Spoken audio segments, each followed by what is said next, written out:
রমজান কখন শুরু হবে, চাঁদ দেখে নাকি ক্যালেন্ডার দেখে? এই প্রশ্ন অনেকের মনে আসে।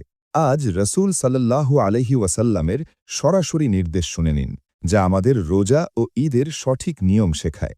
ইবনে উমার রাদিয়াল্লাহু আনহু বর্ণনা করেন, তিনি বলেন, আমি আল্লাহর রসূল সাল্লাল্লাহু আলাইহি ওয়াসাল্লামকে বলতে শুনেছি, তোমরা যখন চাঁদ দেখবে তখন সাওম বা রোজা রাখবে, আর যখন চাঁদ দেখবে তখন ইফতার করবে।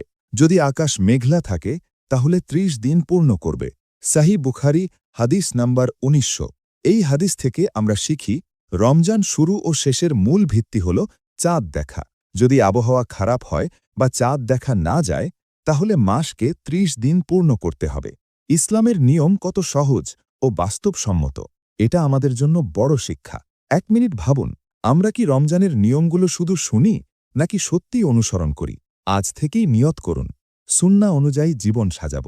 আপনার চ্যালেঞ্জ হল, এই ভিডিওটি দেখে অন্তত একজনকে রমজানের চাঁদ দেখার এই সুন্নাহ সম্পর্কে জানাবেন।